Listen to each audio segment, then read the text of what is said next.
Chapter 1191 Grasping 1-inch Mentality Friendliness. Upon hearing the World German Sparrow's question, Furs nearly doubted her ears. The image of Mr. X's head that was put together, leaving it covered in cracks, crevices, and blood surfaced in her mind. Just as Furs was deliberating over her words, Audrey glanced at her and smiled at the World German Sparrow. To let the Abraham family sense your friendliness, it isn't about what you do, but what Miss Magician writes in her letters. That's right, unless I appear directly in front of Miss Magician's teacher, his understanding of me will only be limited to the various rumors and things that Miss Magician tells him. As long as the story she tells is good enough, even if it doesn't fit the actual situation, it doesn't matter.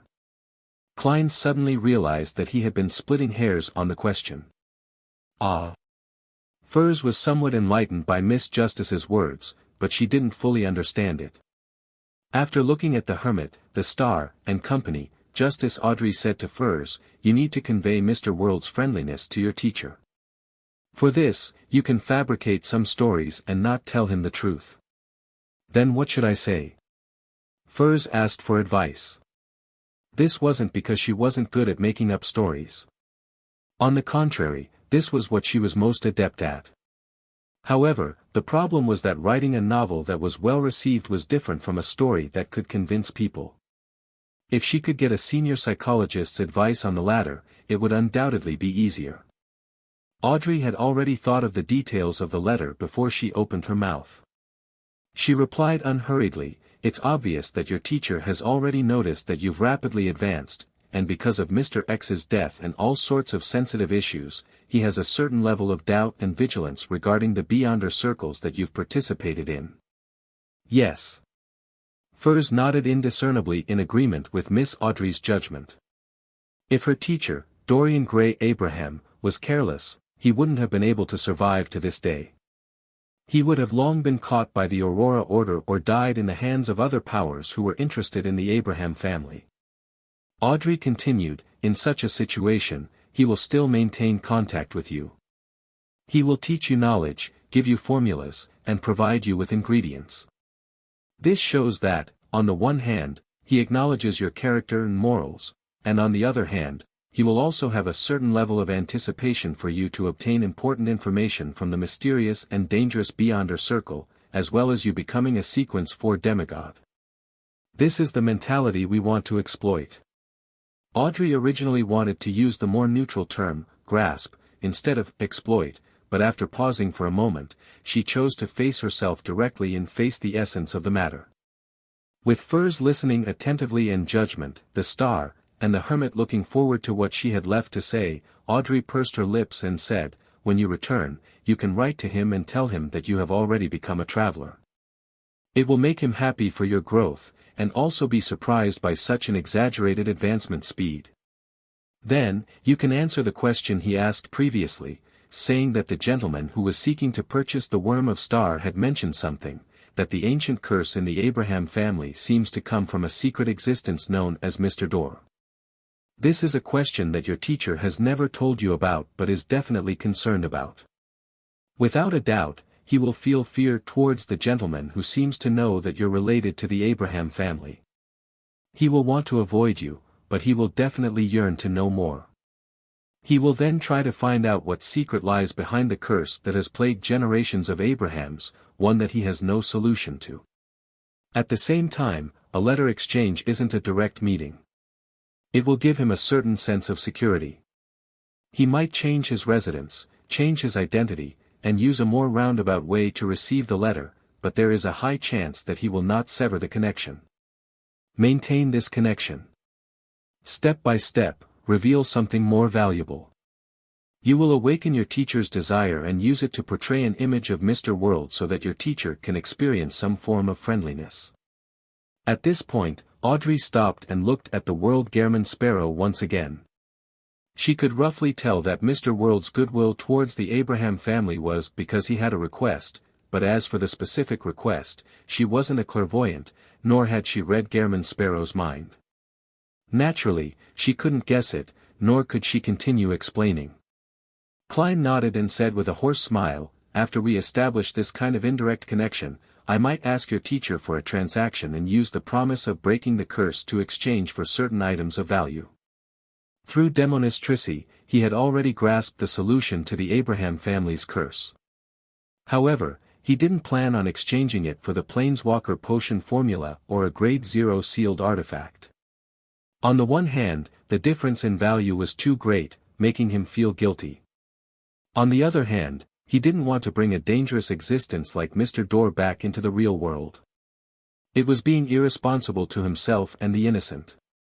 He was thinking of another way to make the curse of the Abraham family disappear to a certain extent. In other words, it might still exist, but it wouldn't affect the normal lives of the Abraham family and provide a certain range of improvements. Is that so? Mid to high sequence beyonders in the mind domain are really impressive. She can make people follow her arrangements without realizing it.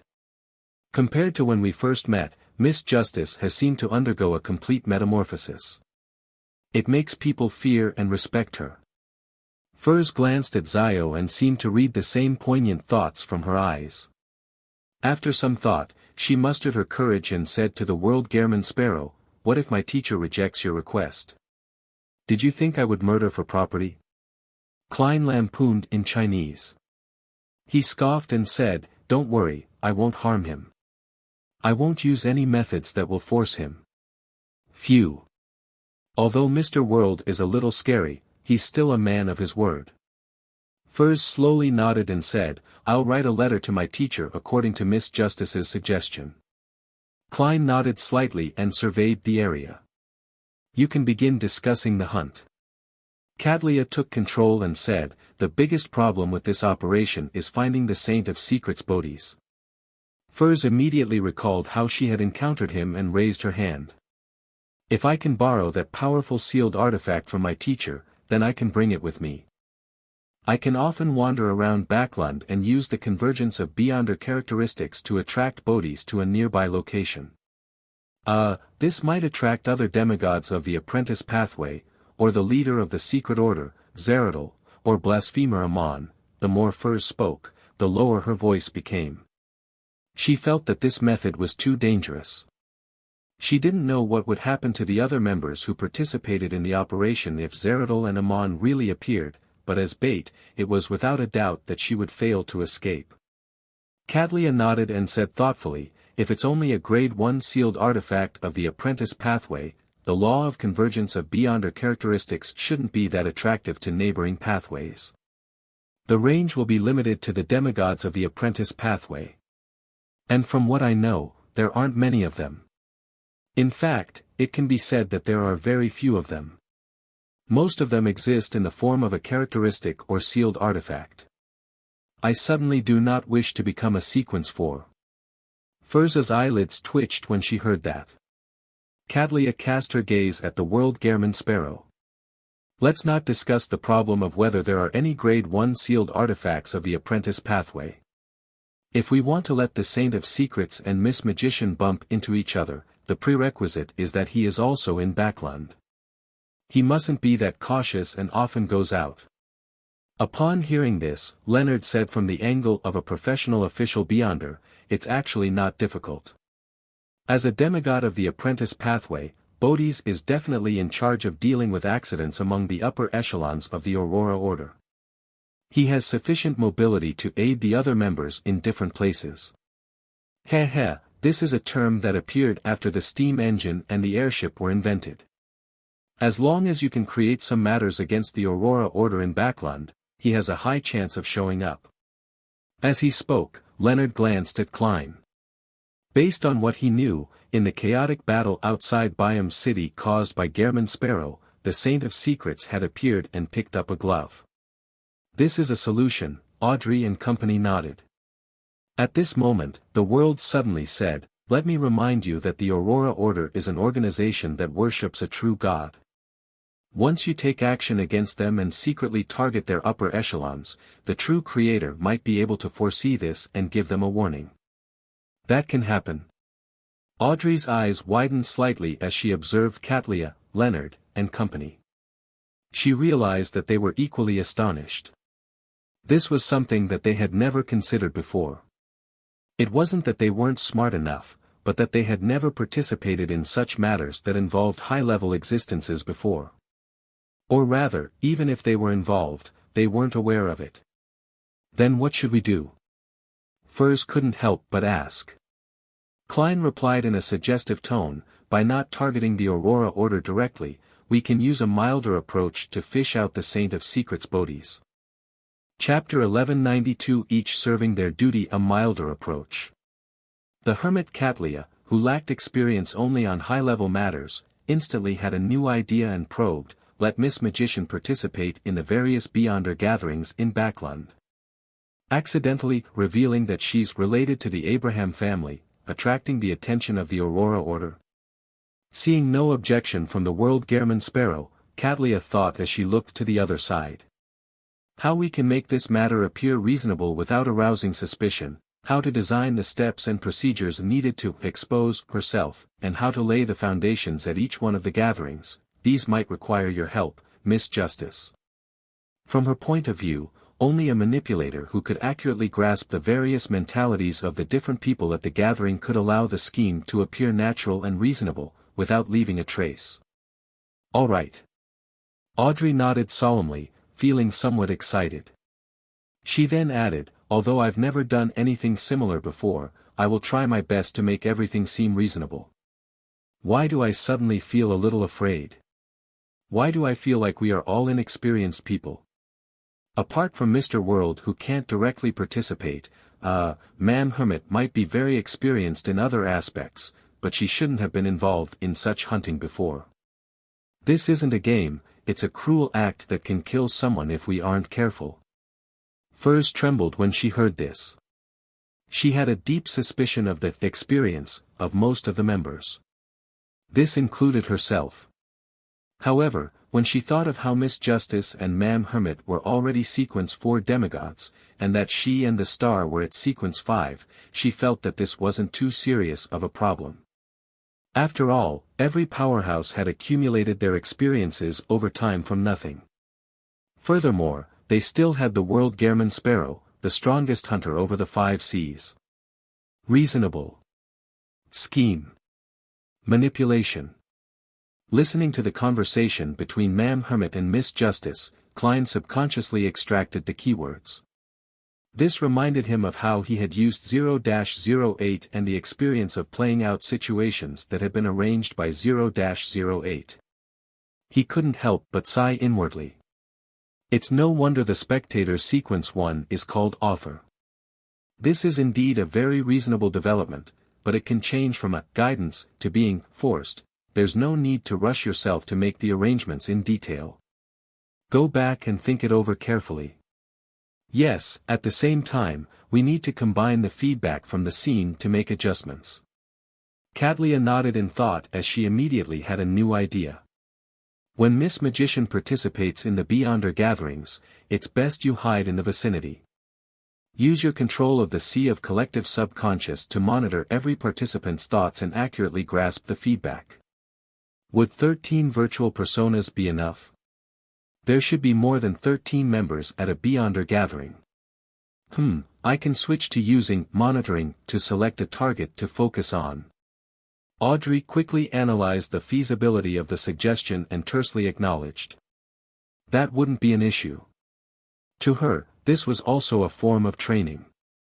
At the same time, it was also a form of acting. She didn't directly use her Beyonder powers to affect the target, but instead used her precise understanding of the target's mental state to manipulate them by using words, behavior, actions, and a script. Seeing that there was no problem on Miss Justice's side, the hermit Katlia looked at the magician. In order to prevent a surprise attack, and to better grasp your surroundings, I need to plant something on you. What is it? Furs asked warily. Katlia glanced at the world at the bottom end of the long, model table. After receiving the permission of Mr. Fool's Blessed, she raised her hand and pressed it between her brows. A pair of transparent eyes appeared in front of her, ones that were without eyelashes, looking cold and heartless. This is the eye of mystery prying. After becoming a mysticologist, I can place it on someone else's body. Whatever it sees, it will be what I see. Furthermore, once it enters a concealed state, it will be very difficult to be discovered through other means. Cadlia gave a simple introduction. Upon seeing this scene, Klein leaned back slightly and sighed inwardly. When he first grasped spirit vision, he had seen something similar behind old Neil. If he had the mysticism knowledge he had now back then, he would have detected the problem earlier. Perhaps things would have developed differently. If this strange eye were to be planted on me, wouldn't I be watched by Ma'am Hermit when I go to the bathroom? Furs secretly drew a cold gasp as she hesitantly asked, can we plant it before each gathering? If we make frequent contact with each other, we'll be easily discovered. Besides, the Saint of Secrets wouldn't only appear at times you choose. Cadlia nudged the heavy glasses on her nose bridge and explained. Don't worry, I won't look at things I shouldn't see. It was a lesson learned through blood. Furs fell silent for a few seconds before she slowly exhaled. All right then, Cadlia nodded slightly and continued, after discovering clues to the Abraham family, the Aurora Order will definitely do a certain amount of investigation. And for safety, so as to prevent any accidents from happening, they will definitely send out someone with a certain level of confidence. Among them, the Saint of Secrets Bodis is undoubtedly the person who is most interested in the matter regarding the Abraham family. In addition, Backlund isn't suitable for a King of Angels main body to be active in, so the probability of him appearing is the highest. At this moment, the star Leonard, who was leaning against the back of his chair, raised his hand and said, not necessarily. According to the information we have gathered, the Aurora Order has other high-ranking members in Backlund, Saint Tenebris. After Mr. A disappeared, he came forward to organize certain matters. When the time comes, the person responsible for tracking the clues to the Abraham family might very well be him, not the Saint of Secrets. After all, this is his diocese. The demigod I met when I assassinated Mr. X was Saint Tenebris. Klein nodded in enlightenment without bringing any attention to himself. Cadlia was already prepared for this. Without any hesitation, she said to the star, this might require your help. In the near future, you should investigate more cases involving the Aurora Order and strike at them more. This way, it will be inconvenient for them to move around. After discovering clues about the Abraham family, they might very likely seek reinforcements, getting, yes, the more mobile and more concealed Saint of Secrets to be responsible for it. Leonard thought of his recent mission list and nodded slightly. Sure. As the captain of a Red Gloves team, he had the right to do so. The only problem is, could this be predicted by the true creator? After Leonard agreed, he turned to look at Klein. After some thought, Klein pointed out indirectly.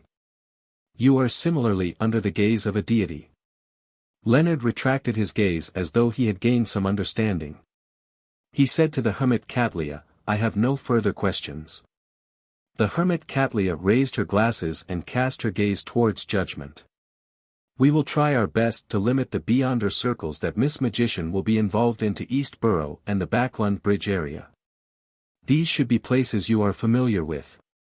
You have to constantly be aware of any abnormalities. Inform me immediately about the surroundings of the gathering's location. All right. Although Zio was disappointed that she was involved in the periphery matters, she knew very well that with her strength, she could only do so much.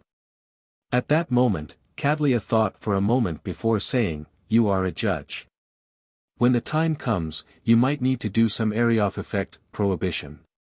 This might not be effective against the Saint of Secrets, Bodis, but it should be able to cause some interference. Don't doubt it. As support, mid-sequence beyonders can similarly influence a saint to a certain extent. All of this is under the premise of a demigod resisting a demigod while all I provide is support. The education Zio had received since she was young, and the addition of the knowledge she learned from MI9 now put an emphasis on cooperation. It was very easy to understand what Ma'am Hermit was saying. At this point, the plan had just started taking form. The next step was to adjust it bit by bit through on-the-ground feedback. Furs heaved a sigh of relief when she suddenly thought of something. She hurriedly said, "Previously, Mr. World mentioned that Bodhis might have a grade 0 sealed artifact. How should we deal with it?" Frankly speaking, she didn't have a direct impression of how terrifying a grade 0 sealed artifact was.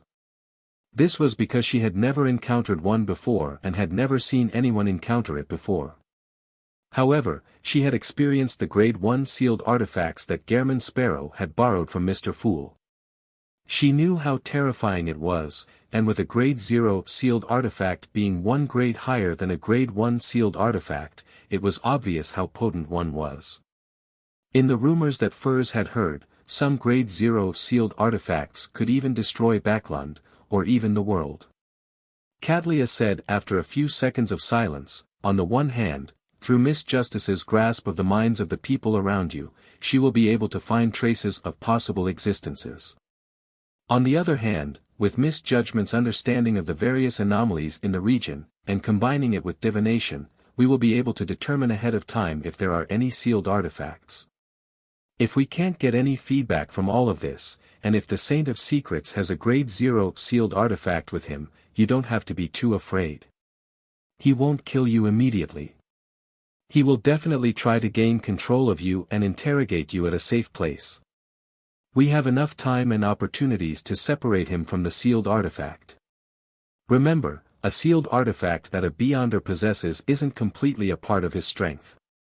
During this process, didn't you record some high-level Beyonder powers?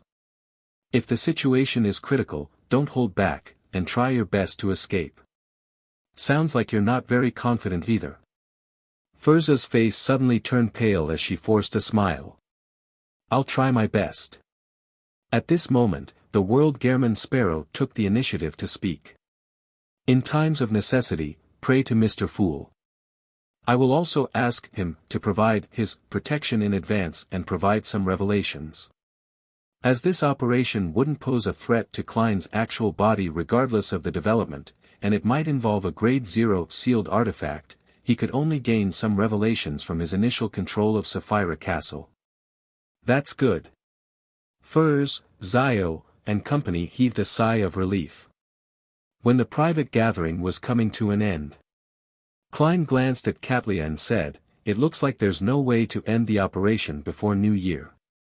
I'll provide you with the advance payment." He then condensed some of mysticism knowledge he had never mentioned into a pale white brilliance and pushed it to the hermit. Chapter 1193 Heading East. Dark Angel Sasra might very well be the negative personality that's expelled from the ancient sun god. Mr. Dor was once the most powerful king of angels. The Abraham family also possesses at least 2 grade 0 sealed artifacts that's at the level of an angel of the apprentice pathway. The underlying rules of this world are chaos and madness. Pieces of mysticism knowledge resonated in Katlia's mind, causing her to feel weighed down in addition to her shock. If it wasn't for the Tarot Club, Mr. Fool's protection, and the World Gehrman Sparrow's help, she believed that it wouldn't be easy for her to obtain such knowledge. She definitely had to take a tremendous risk in exchange. If she wasn't careful, she would attract the attention of certain high-level existences, or be embroiled in madness and pain. "Thank you for your advance payment. This will greatly help me digest the potion." Katlia opened her eyes and thanked him sincerely. According to her original plan, she believed that she would be able to gain some mysticism knowledge after meeting Queen Mystic.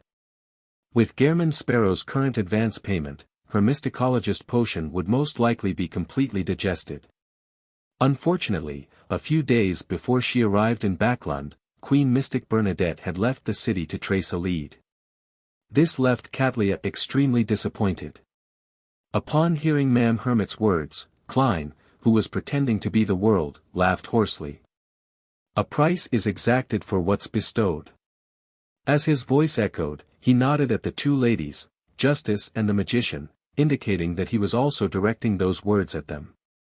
After the private gathering ended and the members left Sapphira Castle one by one, Klein stood up and walked back to the seat of honor from the bottom end of the long, model table, to the seat belonging to the Fool. He leaned back into his chair and propped his elbow on the armrest as the void beside him rippled and formed halos. These were prayer lights that came from puppets controlled by a historical projection that Klein had summoned. They had existed before the gathering, but the corresponding area had been hidden from the rest, so no one could sense it. It was only now restored to normal. He cast his gaze at the rippling light and expanded his vision into the distance. In the real world, a dark mountain stood erect. There was a mountain hole at the mountainside that extended downwards. This was once a place that hid many humans who had survived the cataclysm, but they were later turned into dark demonic wolf Kotar's marionettes. During this period of time, Klein kept tracing the clues and found 3 spots where the dark demonic wolf had hidden himself. However, Klein didn't gain much from them. The reason was simple. Just like now, there was a rock in the cave. On it sat a young man wearing a classic black robe, a pointed hat, a broad forehead, and a thin face, Amon. This angel of time seemed to sense the gaze from Sapphira Castle as he raised his head and adjusted his crystal monocle. The corners of his mouth curled up slightly. Klein retracted his gaze, his facial muscles twitching slightly as he muttered, "What a haunting presence. It's not like this fellow doesn't understand the dark demonic wolf's past. Is there a need for him to destroy all the clues I need?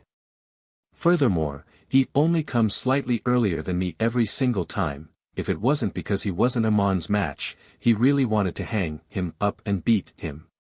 Phew. Klein exhaled and immediately returned to the real world.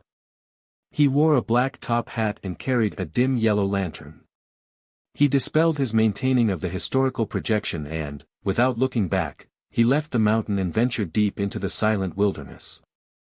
There was no hesitation in his footsteps, as he had already obtained detailed information about the dark demonic wolf, Kotar, from the Evernight goddess. He was well aware of the character, styles, and habits of the god of wishes. The reason why he was still searching for the dark demonic wolf's past was mainly because he wanted to verify the information. After all, the East Continent had been in the forsaken land of the gods for more than 2,000 years. The dark demonic wolf had escaped the Evernight goddess's attention for a sufficiently long period of time, so it was very likely that some abnormalities and changes in character would occur. If he made a plan following the intelligence provided by the Evernight goddess, there was a small chance that he would make the mistake of launching a surgical strike using an outdated map. Under the tremendous pressure from the true creator and Amon, the chances of the dark demonic wolf transforming isn't low. Perhaps it has even turned abnormal or half-mad because of the excess stress. Klein couldn't help but lampoon inwardly. The words, dark demonic wolf, could actually be switched to Klein Moretti or Zhou Mingrue ad verbatim. It just needed to be said in future tense. The other reason for his persistence in pursuing the dark demonic wolf's past was that he was trying to fool Amon, making it difficult for him to guess that he had already grasped the key information. Of course, this might not be able to deceive the god of deceit. His main goal was to obtain a victory of the mind, so as to adjust his mental state that was overly stressed. This allowed him to reduce the frequency at which he sought Miss Justice's treatment. Well, from the looks of it, the dark demonic wolf still maintains its clarity and rationality in the late Second Epoch. It wasn't as violent as when it first fused with other Beyonder characteristics, bloodthirsty, crazy. His most important personality appears to not have changed, ever so suspicious. He doesn't even trust his own marionettes. Once he decides to migrate, he would leave all the marionettes that he had before and sever all connections. Also, the dark demonic wolf seems to have migrated from the east over here. As he thought about it, Klein came to an abrupt stop. Under the darkness that was void of stars and the crimson moon, he cast his gaze in a particular direction by relying on his spiritual intuition. His expression gradually turned solemn as he raised his right hand and pressed on his silk top hat. Then, he adjusted the direction he was heading in and walked towards where his eyes were trained at. That was the east. In the endless darkness, the lantern in his hand cast a lonely shadow. His trench coat was almost the same color as the distant night as his footsteps quickened. Backlund, Empress Borough, inside the Hall family's luxurious mansion. Audrey sat in front of the dressing table and began to seriously consider how to release the bait in a seemingly reasonable fashion. During this process, she suddenly thought of something. That was that, if she wanted to go near a Beyonder gathering and monitor the thoughts of the participants, there was a lack of quick and efficient methods. As a Sequence 4 demigod, she neither could fly nor teleport. She also couldn't use the flames to jump secretly. It would be fine if it was late at night, but if she wanted to use dreams as a springboard, she could only rely on her feet during the day and evening. Oh. Actually, my speed isn't slow, but if I were to run faster than a steam train, I would definitely attract attention. There are so many powerhouses in Backland, so there's no lack of existences that can see through my psychological invisibility. Similarly, in my dragon form, I can fly, but that's just too eye-catching. Currently, I can only let my consciousness and spirit body enter the sea of collective subconscious, while I'm unable to bring my body in. As she pondered about the matter, Audrey could only consider purchasing sealed artifacts or mystical items that had traveling powers while deciding to travel through dreams if there were dreams. Otherwise, she could only rely on walking, carriages, or the metro. What a simple demigod. It's no wonder the full name is half human, half god. Those terrifying Beyonder powers are the godly side of things, while these are the human side of things. Audrey gave a self-deprecating laugh and reined in her thoughts. Backlund, Hillston Borough. Sitting beside the fireplace, Furs opened a book that was propped on her thigh as a platform for her to write. Holding a pen in her hand, she stared at the horizontal lines on the paper and the tarot cards that were scattered on the ground for a long time. What's wrong? You don't want to lie to your teacher. No, everything you write will be the truth. You don't want to set up your teacher. Zio walked over, crouched down, and looked up into Furz's eyes. Furz shook her head. No, it's not because of this. I do feel a little guilty, but I know that this is a good thing for the Abraham family. I'm just hesitating. I keep feeling that our destinies will change after writing this letter. Ah. Zio was a little stunned when she heard that. She didn't quite understand what her good friend meant. Furz let out a sigh and said, the battles from the past and now were actually not that dangerous for us. We had the ability to avoid it and obtain the corresponding resources to continue our peaceful lives. Therefore, my feelings for them don't run deep. We're like people standing beside a torrent. We could have watched everything go by safely, but after writing this letter, we might perhaps be swept into the torrent. Zio listened quietly. She opened her mouth and pursed her lips. If not for this, do you think we can avoid the torrent of fate? As she spoke, she picked up a tarot card from the ground.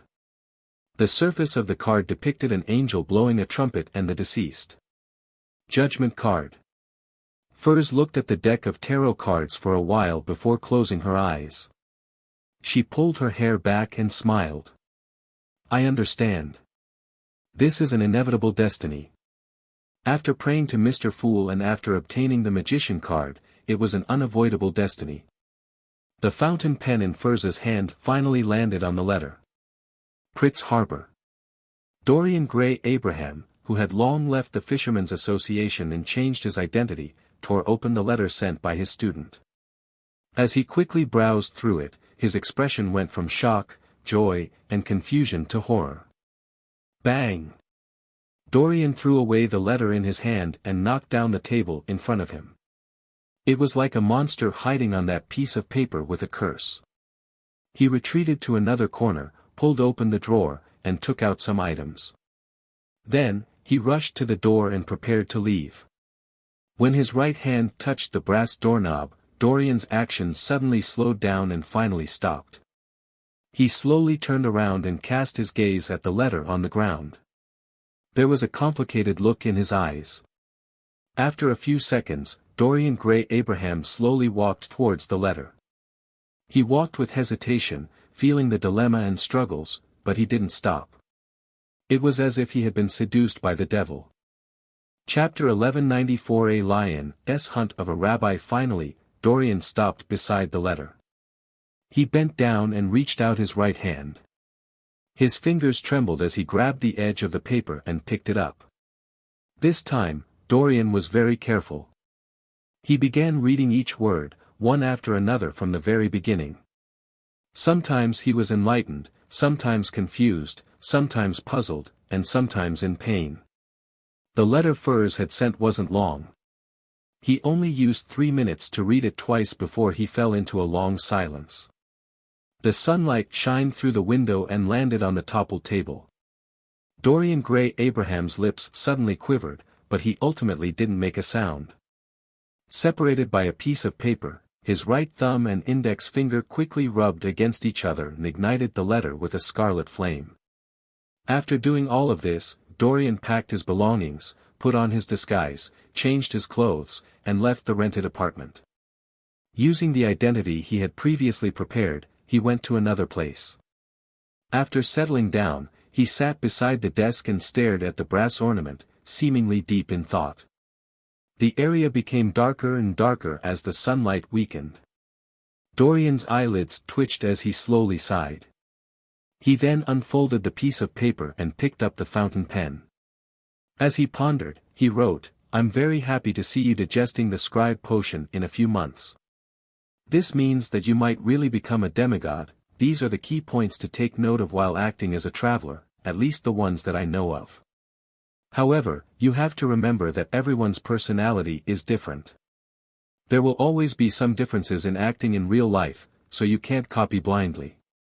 This doesn't mean that the acting principles of others are wrong, but that it might lead to a huge conflict in your heart, affecting your mental state.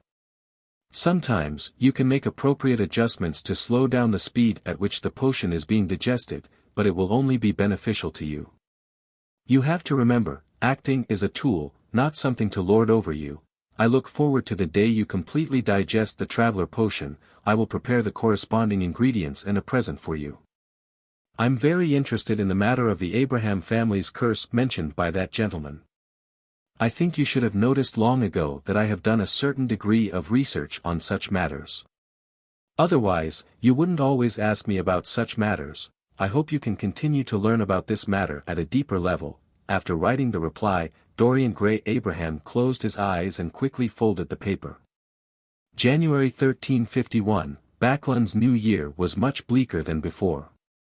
In a basement in Westborough, there were a few candles flickering with yellow flames, illuminating the surrounding altars, chairs, and round tables. At the edge of the light, in a place that was extremely dark, a figure appeared indistinct. At times, it would sway, sometimes stretching into a thin entity that didn't have any thickness. It was like a shadow that came alive. Suddenly, the figure said in a deep voice, "You arrived earlier than I expected." Beside the candle, a figure quickly appeared in the spot illuminated the greatest by the light. It was a man dressed in a mysterious black robe. His brown hair was slightly curled, and his dark, deep eyes seemed to contain countless objects. He was none other than one of the 5 saints of the Aurora Order, the Saint of Secrets, Bodis. Bodis smiled and said, "To me, distance is not a problem." He pulled a chair and sat down before saying to the long and narrow shadow, "Have you investigated thoroughly? Did you find anything unusual?" The shadow that nearly slinked into the shadows answered in a low voice, "There aren't any problems." "Really?"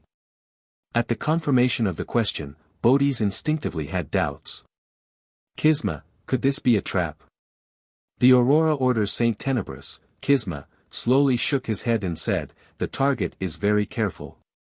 It's definitely not a case of deliberate exposure. If she wasn't seeking to purchase an ancient wraith's cursed item, we wouldn't have been able to sense that she might be related to the Abraham family." Saint of Secrets Bodis seemed to be in thought as he said, "An ancient wraith's cursed item. This is one of the main ingredients of scribe. I remember that the Abraham family does have a spare Asmon's brain. They aren't willing to directly provide a scribe beyond her characteristic, hoping to carry out some tests. It's indeed the style of the Abraham family. To put it simply, they don't have enough trust in others." Saint Tenebris Kismet didn't echo Bodhisa's words as he continued, even if she was seeking to purchase the main ingredients of the scribe potion, we wouldn't have noticed any problems. After all, not every believer knows the corresponding mysticism knowledge, but she even mentioned some questions related to Apprentice and the Abrahams. She was really cautious in this aspect.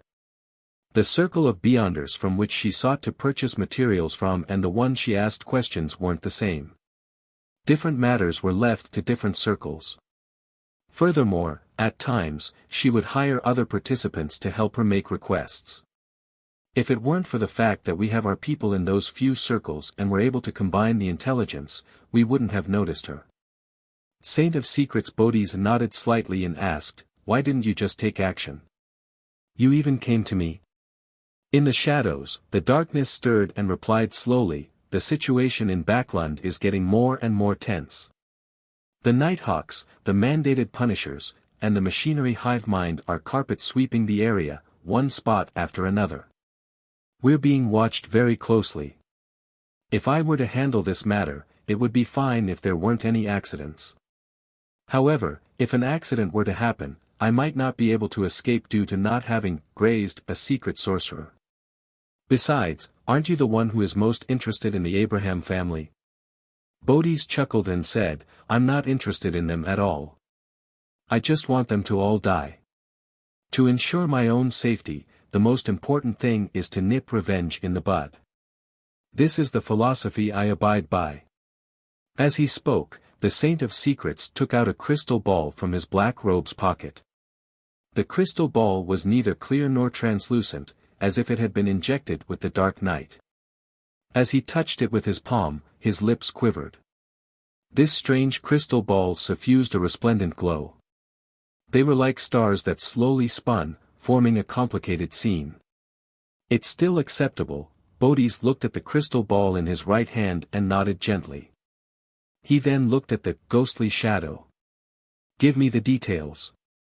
When he learned that there would be a Beyonder gathering in a particular circle tonight, with the target possibly appearing, the Saint of Secrets Bodhis stood up and said to Saint Tenebris Kismet, "I need to make some preparations." As soon as he finished speaking, his right hand opened and with a gentle lift, his fingers closed. The region he was in immediately warped and vanished. The candles, flames, round table, and chairs that were originally located here vanished, leaving behind only the tiles and ceiling. After a while, the shadows moved and everything returned to normal. Nothing happened to Saint of Secrets Bodhis, but Saint Tenebris' figure appeared out of the darkness. He looked at Bodhis and said in a deep voice, "Your caution has exceeded the necessary limits. But this isn't a bad thing. I hope that I can resolve the problem without anyone noticing," Bodhis replied with a smile. "You can follow me. You can hide in the shadows as my support. You will not directly appear, and you will leave immediately once you discover anything amiss." "All right." Saint Tenebris Kismet slowly walked out of the shadows. He looked young and handsome with outstanding facial features, but his face seemed to be covered with a faint curtain of darkness. After coming close to Bodhis, there were a series of illusory chewing sounds that came from nowhere. The chewing sounds and the sound of digesting could be heard, as well as undisguised evil and hunger.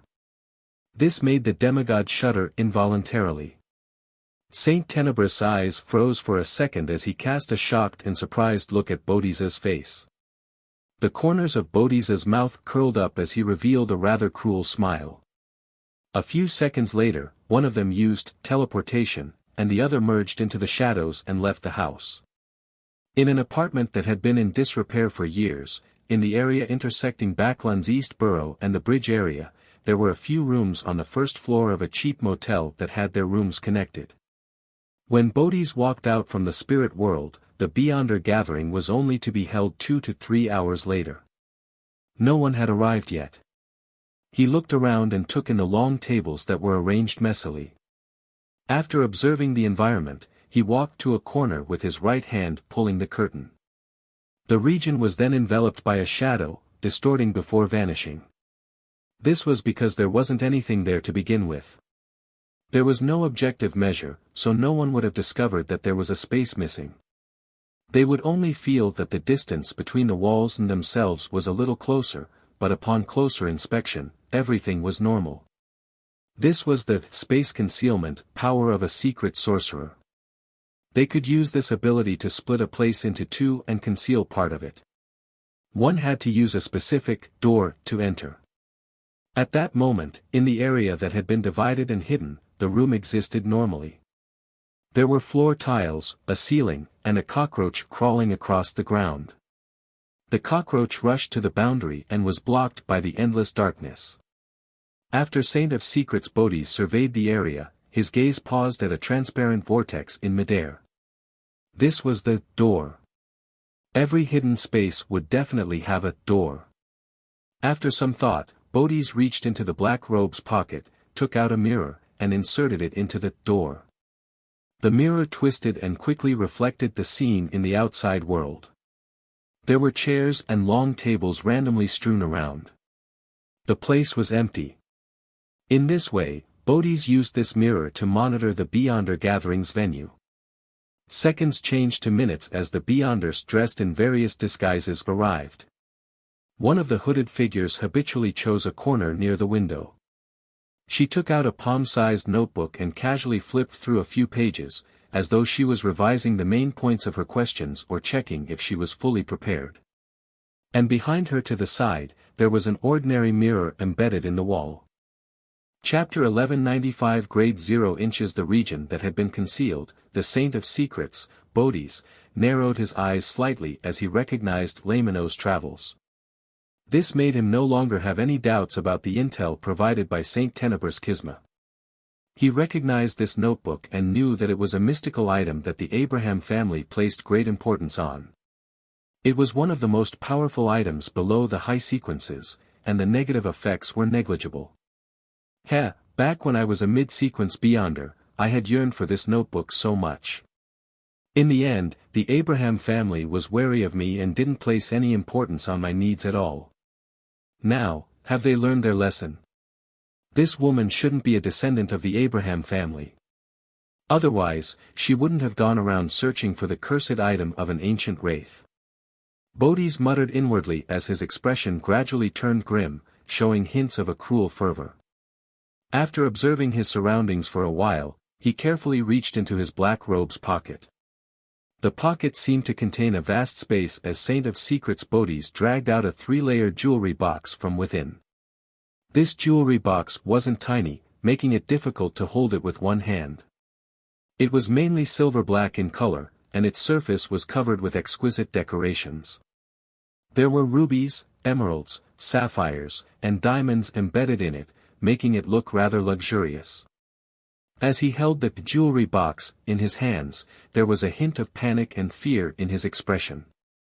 It was as if he was facing the abyss or listening to an evil god's ravings. The gathering continued as usual.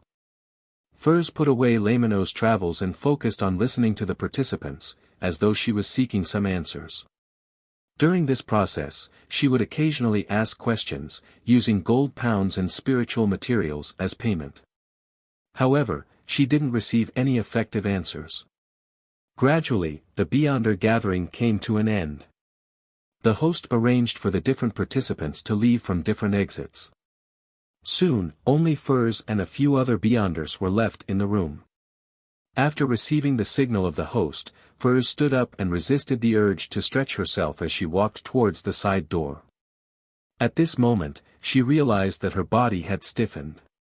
Her head could barely turn, but it felt like she was a toy that had its torsion spring wound up. From the corner of her eye, she saw that the grayish-white walls had turned silvery black in an instant.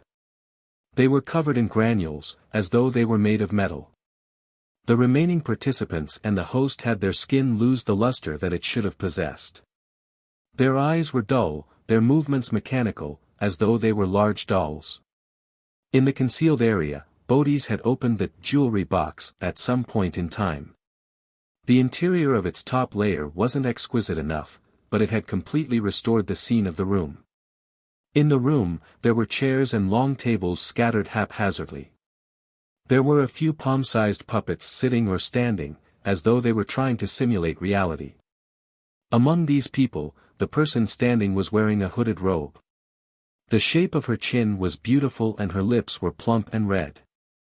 It was none other than Furs. She and the remaining Beyonders, together with the gathering's host, had silently become toys. They had been taken into the highest layer of the jewelry box. The room that connected in the external world was only left with grayish-white walls, nothing else. The corners of Bodhisa's lips curled up bit by bit. With his right hand, he closed the lid of the jewelry box. In just a single breath, he had magically controlled his target. This silver-black, three-layered jewelry box was the Grade 0 sealed artifact that he had snatched from the Abraham family. As it had never been obtained by the Orthodox churches, nor was it ever deeply understood, it didn't have a corresponding number.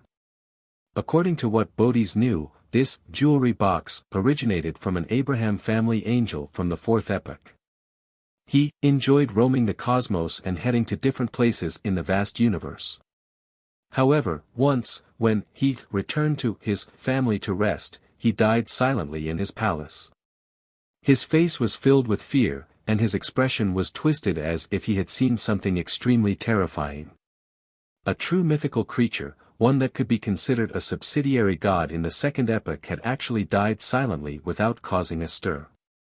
The death was extremely bizarre. The Beyonder characteristic he left behind combined with his corpse, forming the jewelry box that was quite different from the other kind of sealed artifacts. And back then, Mr. Door, Bethel Abraham, not only didn't attempt to shatter it and restore it to a pure Beyonder characteristic, he had even given it a rather strange name, Box of the Great Old Ones. The first level of the Box of the Great Old Ones could turn the target's location into toys and switch locations with its interior. Bodhis had used this trait to easily achieve his goal. The second level of the Box of the Great Old Ones recorded different locations. Once it was released, the holder and the living beings within its effective range would head directly to the corresponding region. They would then wander around the cosmos like the angel from the Abraham family back then, exploring the universe. As for what was on the third level of the Box of the Great Old Ones, Bodhis knew about it but didn't dare to think about it. It was just like how he usually didn't dare come into contact with this Grade 0 sealed artifact. Smack! After closing the lid of the Box of the Great Old Ones, he grabbed the mirror that was embedded in the transparent vortex that was suspended in midair with his right hand. Once a certain area was concealed, a secret sorcerer had to use the corresponding door or directly remove the concealment to exit. Bodhis had chosen the latter method because it was the easiest and fastest method. The shadows stirred, and the area that disappeared returned to the real world. The room was finally complete.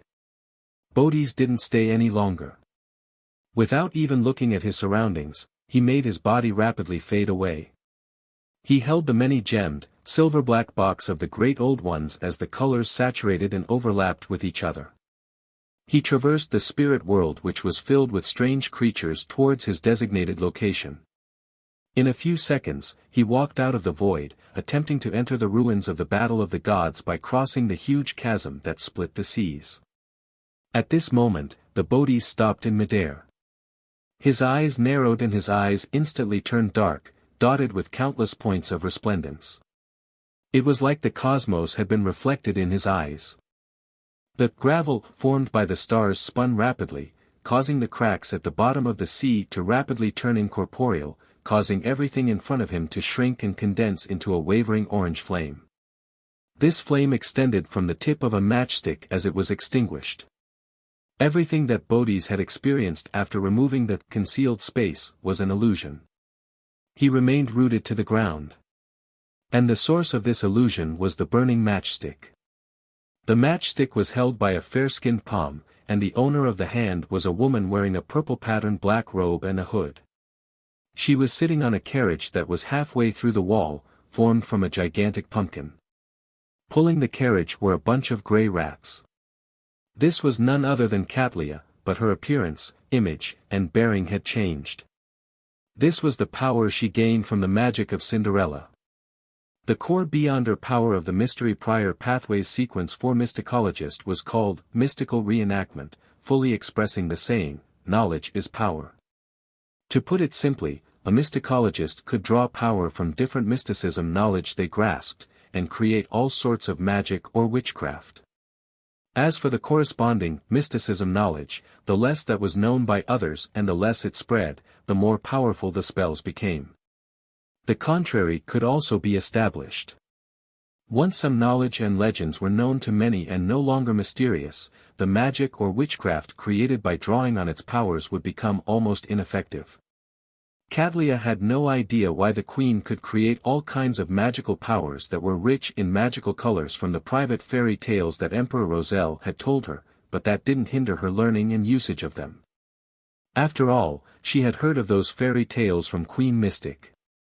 The magic she had used it to temporarily transform and disguise herself was called Cinderella. The magic that threw Saint of Secrets Bodhi's into an illusion was the little match girl. With that, she had used it to stop the other party from teleporting away, creating an opportunity for the battle that would follow. Just as Bodhi's had extricated himself from the hallucination, the Cinderella, who was sitting in the pumpkin carriage, placed her foot on the ground and spread out her arms, causing a huge cross to appear behind her. As for Cattleya, she seemed to be carrying an illusory object. In the empty room, candlelights lit up, one after another, illuminating a long table covered with flesh and blood. Around the long table were three extremely blurry figures holding the globs of flesh as they constantly devoured the food. As if sensing something, the three figures turned their heads at the same time and looked at Bodhi's. This Saint of Secrets' heart raced as he felt a chill rush out from deep within his soul. He then heard illusory gnawing, chewing, and digesting sounds. He could feel the undisguised malice and hunger. Bodhi's eyelid twitched. He hurriedly lowered his head and cast his gaze at the box of the great old ones in his hand.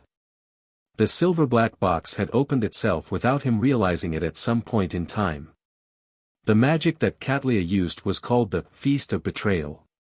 It stemmed from the mysticism knowledge she learned of the ancient sun god's death from the Tarot Club. Its purpose was to temporarily awaken or imbue the target with intelligence, allowing them to commit a betrayal. Without a doubt, the effects of encountering a sealed artifact that was filled with malice towards the owner would be excellent. However, if not for the fact that she had obtained the protection of Mr. Fool at every gathering they monitored, Cattleya wouldn't have dared to use this magic. Once the three main leads of the betrayal feast sensed it, she would definitely die for obscure reasons. She wouldn't be able to resist her death and would die an abnormally horrifying death. Therefore, mysticologists were definitely individuals with high risk. Their strength came from walking the edge of the abyss, coming from things they shouldn't have seen or heard.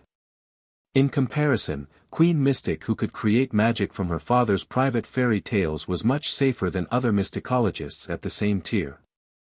Chapter 1196 The Ugly Duckling. When opening the first level of the box of the Great Old Ones, the long table, chairs, furs, and the others were like dolls.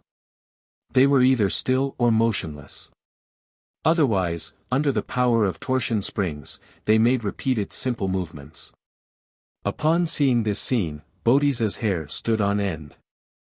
For some baffling reason, he felt that he was about to join and become one of them. He instinctively wanted to react to the Grade Zero sealed artifact in his hand, but he saw the hooded, purple-robed woman retract her right hand and hold it to her mouth, slightly clenched. A dark color instantly formed in her palm. It was an ancient bugle with a charm that appeared very heavy and powerful. The horn of magic, the horn of destruction. Bodhi's pupils dilated as he lacked the luxury of time to deal with the box of the Great Old Ones. He grabbed forward with his right hand, as though he had raised an invisible screen that shielded the void. The area he was in was distorted once again. He disappeared and was concealed. Woo! The horn in Cattleya's hand let out a soft hum. It echoed in the room but didn't extend out of its confines. With the sound waves overlapping, the shadows shattered and the ground cracked.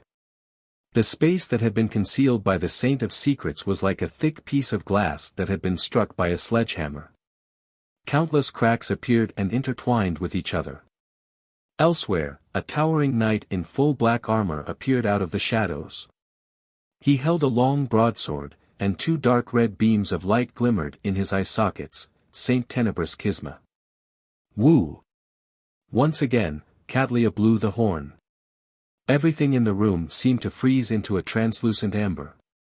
Silently, the amber broke apart, and even the black-armored knight fell to the ground like a mirror, shattering into small shards. The distorted region returned to the real world. However, Bodhi's also managed to grab the gaps between the two horn blows as he created numerous illusory doors to appear around them. Read more chapters at List Novel. Some of them were double doors that opened outwards, some were deep and recessed, some were covered in mysterious patterns, and some were hollow in the middle, allowing one to vaguely see the boundless darkness behind them. The illusory doors were in bountiful numbers, densely packed, and overlapped together, almost enveloping the Saint of Secrets. Without any time to think further, Bodhi's immediately opened a grayish-blue door with 7 brass locks, and he threw the box of the Great Old Ones that was just about to have its second layer open inside. This was a secret sorcerer's exile. It could throw a target that he had gained initial control of into a corresponding chaotic space. As for the different illusory doors, they represented different scenes, ones where danger and opportunity coexisted. This kind of exile wasn't permanent. At Bodhi's sequence level, he was only capable of isolating the box of the Great Old Ones from reality for 20 seconds. Once that time was up, the Grade 0 sealed artifact would return to the spot beside him through the illusory door from before. However, by then, the betrayal, induced by the enemy's beyonder powers would definitely have disappeared. As a demigod of the apprentice pathway, he had traveled many places, witnessed many things, and recorded many kinds of powers. Bodhi's made the most correct decision in that split instant. At the same time, the Black Knight that had split into pieces quickly squirmed and reformed, becoming a thin rug that flowed with flesh and blood. It covered every corner of the room. As a cult that could only survive in the shadows of reality, the Aurora Order might have many lunatics, but they were used to doing things to conceal themselves so as to prevent themselves from attracting the official Beyonders before their goals were met. Of course, once the matter was in its final stages, they would definitely proclaim their existence openly. In addition, Saint Tenebrous Schisma had done so in hopes of obstructing the possible enemies that were hiding outside to a certain extent. This allowed a separation of the battlefield. When a layer of flesh grew out from the floor, walls, and ceiling, a twisted black shadow rose up from the corner. This was one of the souls that Saint Tenebrous Schisma had grazed. It was a powerful vampire from the forsaken land of the gods, a sequence 4 shaman king of the moon pathway. If the shepherd's grazed target was a demigod, he could release it directly due to the existence of its corporeal spirit body. However, there only one could be released at any one point in time unless the corresponding shepherd had already become a sequence 3 Trinity Templar. Seizing the opportunity that the horn in the female demigod's hand was dissipating, the twisted shaman king reached out and dug out one of his eyes, a bright red, illusory eye. The eye shimmered with a bright, crimson glow as it instantly illuminated the entire room, as though the crimson moon had descended. Its pupil reflected the woman wearing the purple-patterned black robe and a dark-colored hood. Immediately following that, the shaman king clasped the hand which was holding his eye, letting the crimson moonlight become completely devoured by darkness. A deep darkness appeared around Catlia as the solidified darkness bound her to the spot. It froze the scene. Upon seeing this scene, Bodhi's took a step forward, phasing behind his enemy instantaneously. Performing one blink followed by another as a total of 8 figures dressed in black robes appeared around Catlia. These weren't avatars he created, but afterimages he left behind due to his blazing blink. Some of them released lightning storm, while others condensed a blinding white spear. Some were covered in black armor as they slashed out a heavy broadsword that could appear capable of slicing through anything, different figures with different powers either attacked or created a form of control, but their target was one and the same, Katlia. There was almost no pause in between their actions. When Bodhisa's figure blinked to another corner, he quickly turned transparent as he was on the brink of disappearing. He had no intention of killing the enemy, as this was Backlund. Also, the commotion created from their battle couldn't be suppressed any further. Once it affected the outside world, official angels might descend. The reason why he had first launched a series of counterattacks before teleporting away was because he wanted to suppress the enemy and prevent her from interfering with his and Saint Tenebrous Kisma's escape. This was a very reasonable strategy. However, a few seconds ago, in a room on an upper level of the old apartment, Zio had learned of all the changes in the venue through Miss Justice's mind voice. Although she was worried and anxious, she didn't panic at all. She followed the plan and jumped down from the window, somersaulting in midair as she pointed at the targeted area. Teleportation is prohibited here. After doing this, she immediately distanced herself from the apartment to prevent the friendly demigods from being distracted. With this interference, the Saint of Secrets, Bodhis, failed to successfully enter the spirit world. A rusty, abnormally heavy door appeared in front of him as it tightly sealed the path. To Bodhis, an illusory door of this level wasn't able to stop him from leaving at all. He could open the door once he made some adjustments. But at this moment, something anomalous had happened over at the female demigod in the purple-patterned black robe. Silver light appeared in Katlia's eyes. They connected together like a mysterious giant snake. This was brief luck, derived from the knowledge she had obtained when analyzing the blood of a snake of fate. Regardless of the terrifying lightning, burning white spear, or the slash of the Black Knight, none of them hit the target. Katlia seemed to be standing at the eye of the storm. No matter how dangerous the surroundings were, she was unaffected. Those attacks and the attempts at control either narrowly passed her by or were cancelled out by friendly forces. They were unable to achieve the desired effect, and they even helped her weaken the dark shackles. Instantly, Katlia bowed her back slightly as white and illusory feathers grew out of them. They didn't belong to an angel, but rather, a swan. The ugly duckling had become a swan. As for what a swan was, to a sequence 4 demigod, the answer was obvious. It was an incomplete mythical creature form. And the ugly duckling could also become a swan. This was a powerful magic that could allow a mysticologist to reveal their incomplete mythical creature form once a day, with each instance lasting 10 seconds. The surface of Katlia's body immediately cracked open as flesh and blood gathered inside, forming eyeballs with clear blacks and whites. The countless eyeballs coldly scanned their surroundings, as though they were manifestations of multifarious knowledge. As such, the figure that bore their weight turned into a black blob that was even more abstract in a higher spatial dimension. Upon seeing the densely packed eyeballs, Saint of Secrets Bodhis and Saint Tenebrous Kisma felt dizzy. A knowledge storm took form in their minds. The layer of flesh and blood that enveloped the entire room began to tremble slightly. Some dripped down, while others squirmed intermittently. At this moment, an unimaginable aura pierced through the barrier formed from flesh and blood, pouring into the first floor of the dilapidated apartment and enveloping every corner of the apartment. At the same time, Saint of Secrets Bodhis and Saint Tenebrous Kisma were shocked. Their bodies, souls, and minds were in an uncontrollable state. This was dragon might, which had undergone a qualitative change, mind deprivation. Seizing this opportunity, the black blob that was covered in cracks and eyes condensed a spear in front of it.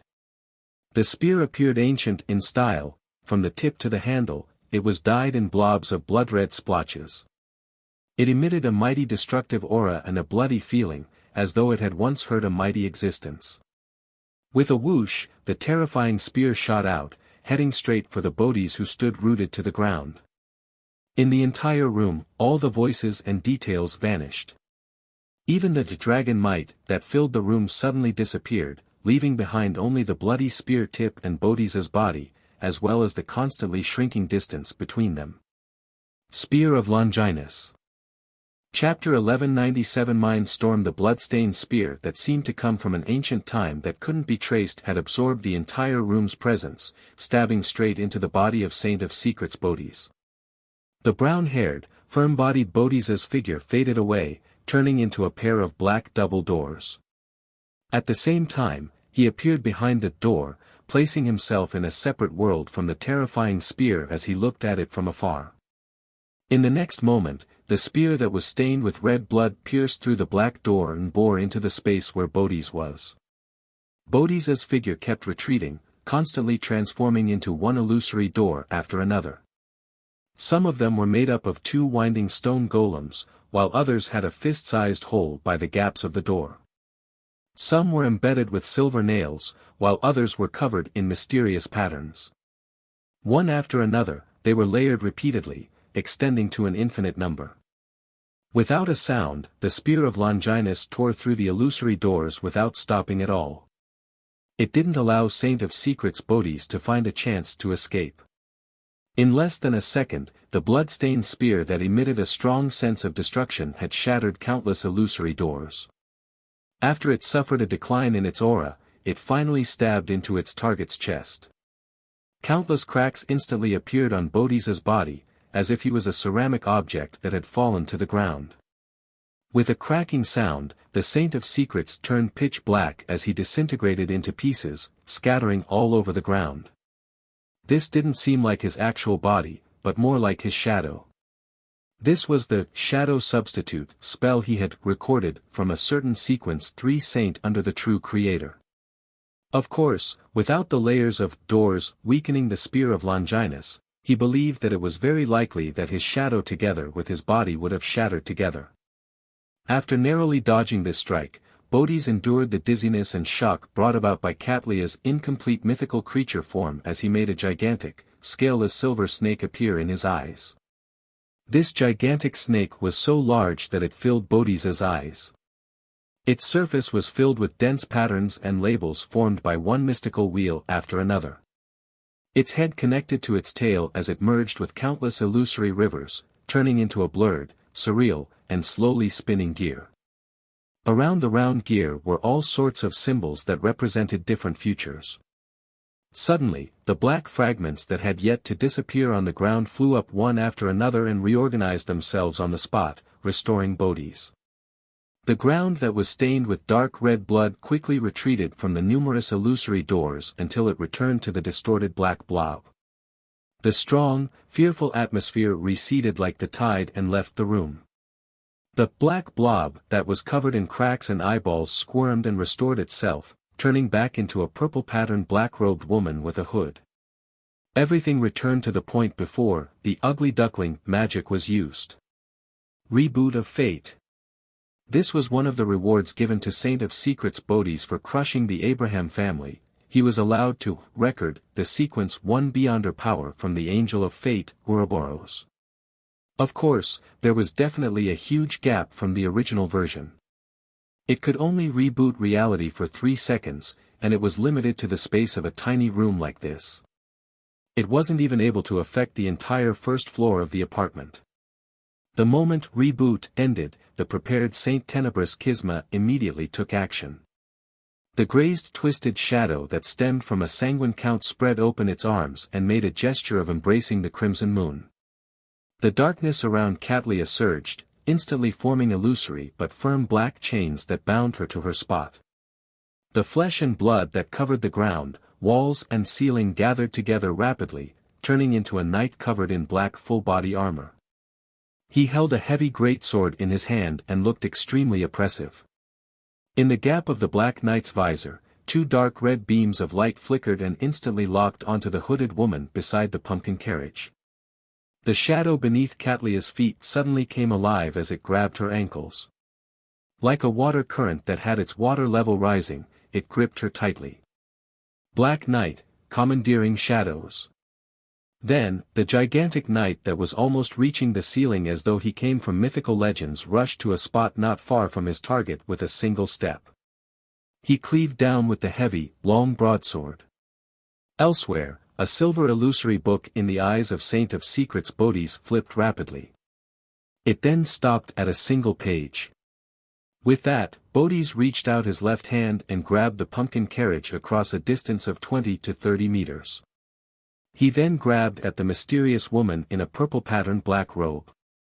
His arms suddenly grew longer, and its surface was black and sticky, as if it was flowing with an evil liquid.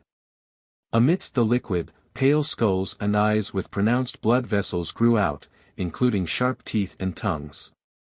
All sorts of strange things grew out, causing extreme evil and extreme madness to spread rapidly through the area.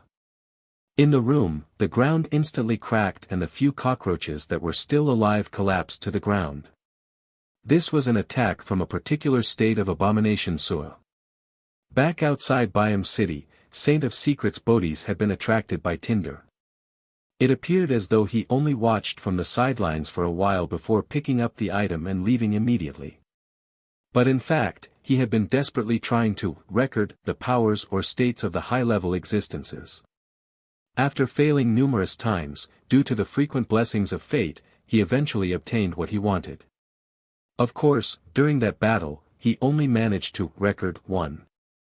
Under this evil and pitch-black arm, Catlia's consciousness was tainted with madness. For a moment, she was unable to respond effectively. Together with the shackles of darkness restraining her shadow, she could only stand rooted to the ground as she watched Saint Tenebris Kisma's great sword slash at her while Saint of Secrets Bodhi's reached out his left hand to grab at her. At this moment, the flesh and blood walls in the room that separated the interior from the exterior was gone. An invisible and abrupt wind stirred up. The moment the wind appeared, it grew violent and swept towards the Saint of Secrets' and Saint Tenebris' hearts. Manipulator, mind storm. Not only was he not surprised or flustered by the chaotic thoughts, Bodhi's even had the corners of his lips pull up as he smiled. As the switch for the reboot, he naturally remembered that the demigod riding the pumpkin carriage had a helper of the same level hiding outside the apartment somewhere. The reason why he placed his focus on the enemy on the surface was to lure out the hidden demigod. In between the two powers of reboot of fate and the abomination state, Bodhi's had secretly hypnotized himself, allowing himself to naturally divide the burden of mind deprivation and the knowledge torrent across most of his worms of star. He then left a small number to control his body so as to lock onto the hidden enemy. Previously, the dragon's might shock, and the fact that he was unable to discover his target, had convinced Bodhi's that it was a demigod of the spectator pathway. While his mind was in a daze, the thing he branched out rapidly churned and helped Bodhi's locate the source of the attack. But at this moment, most of the thoughts that resonated among the worms of star wasn't him being overloaded with meaningless information as he had imagined. In his mind, there seemed to be a voice saying thousands of words in a second. At the bottom of an abandoned castle in Delaire Forest, there is a pair of bronze double doors. It seals with the corruptive forces underground. The higher the sequence of Beyonder is when approaching, the easier it is to be affected. The cosmos is extremely dangerous. There are unknown existences watching. Dark Angel is suspected to be the negative personality dissociated from the ancient sun god. What? Bodhi's was taken aback. He felt that these thoughts were dangerous, but he couldn't help but wish to understand more. Just this moment of stupor made the enemy he had already found disappear once again, escaping his range of attention. As for the abomination palm that was hurtling towards the pumpkin carriage and the female demigod, it also slowed down. Similarly, Saint Tenebris Kisma was also affected by the mind storm as his actions stiffened for a second. By the time they recovered, Catlia had already opened her mouth and spat out a pea. The pea instantly grew, turning into thick green vines that dragged Catlia out the door, allowing her to escape the shackles of darkness and regain some freedom of movement. By the time Saint Tenebris' heavy greatsword and Saint of Secrets' pitch-black arms landed on her, they only shattered a shadow and did not injure this mysticologist. They had shattered Catlia's Emperor's new clothes, magic, something that didn't exist at all, so she naturally wouldn't be injured. In the next second, the hooded lady in the purple-patterned black robe suddenly turned transparent and turned into a pile of foam. The bubbles quickly scattered and burst one after another. Nothing was left behind. As for the green vines, they grew into midair and burst into flames, illuminating the surrounding streets. Everything returned to normal. It was as if the short and intense demigod-level battle had never happened. Saint of Secrets Bodhis and Saint Tenebrous Kisma exchanged glances. They weren't surprised by such a development. Clearly, after the sneak attack failed, the two demigod enemies were at a disadvantage and could no longer achieve their goals. Furthermore, this was Backlund. The longer they delayed, the more dangerous it would be. Hence, they took the opportunity to escape.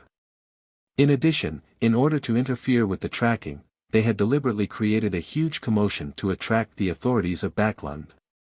As for the copy of Lamano's travels and a sequence 7 or 6 apprentice beyonder, they were baits that could be abandoned. After a slight nod, Saint of Secrets Bodhis took out a crystal ball from his black robe's concealed pocket. It bloomed with light before it quickly shattered and merged into the void. He was trying to prevent tracking via mysticism means. Indeed, he didn't dare to stay any longer. He planned on teleporting away and returning to the Aurora Order headquarters. Then, he would interrogate the bait and figure out the truth before deciding what to do next. A second later, Bodhisa's figure quickly turned transparent and disappeared. Kisma entered the shadows and rapidly left, wiping the traces behind him along the way. Chapter 1198 Frenzy. The Saint of Secrets, Bodhis, began to traverse the spirit world the moment he entered, heading straight for the easternmost front of the Sonya Sea, the ruins of the Battle of the Gods. At this moment, his thoughts blurred. His body turned and left the spirit world through another place. By the time Bodhis received a warning from his spirituality and had regained control of his own thoughts while feeling tense, what he saw was a bare forest with nearly all its leaves scattered. There was no one around, and the crimson moon hung high in the sky. As a former traveler and astrologer, he immediately identified his location and found that he was still in Backlund. However, he had moved from the city to a remote area in the suburbs. At the same time, he also understood what had happened. It was unknown when his mind world had been infiltrated with someone else's consciousness. At the critical moment, it affected his thoughts and changed his destination. That spectator pathway's demigod. I didn't realize it. Bodhisa's pupils dilated as a silvery white illusory book appeared. The book flipped to one of the pages.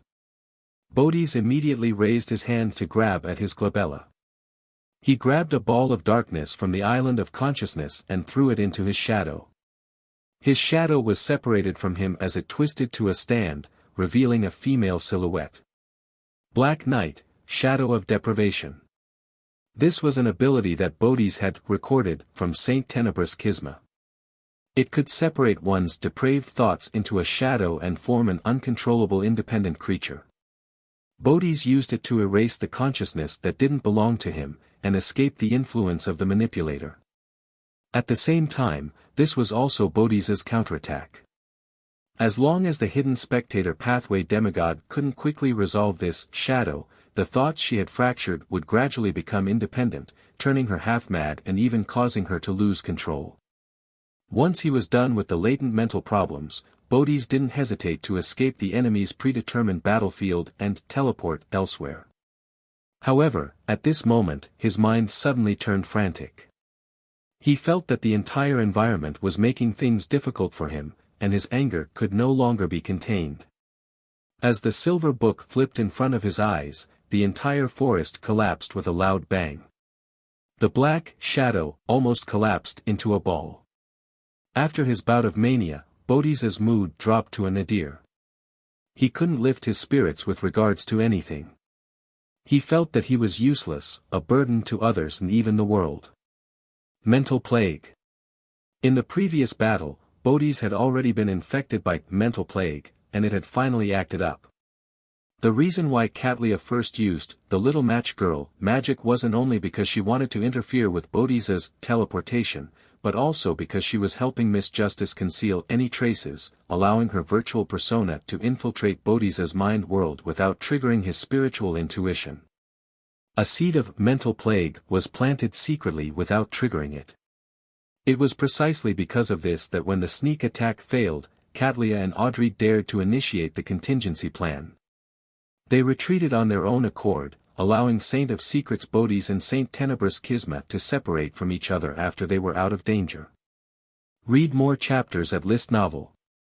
Katlia's final igniting of the final green vine appeared to create a huge commotion to attract the attention of the official Beyonders, making the enemy abandon their pursuit, but in fact, it was to force the Saint of Secrets to leave as quickly as possible.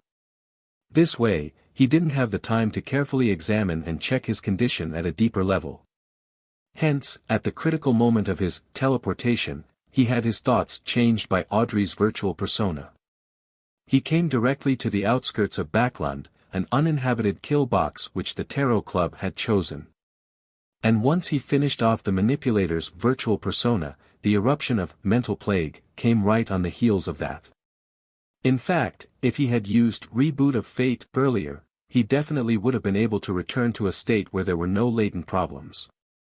However, he only decided to use this trump card when he was nearly killed by the Spear of Longinus. And by that time, his mind world had already been infiltrated for far more than 3 seconds. He was dispirited and depressed, trying his best to resist his mental illness. It was at this moment that he saw a bunch of surreal yarn balls appear out of the void in front of him. At the back of the yarn ball, the bright-colored yarn extended into an infinite distance.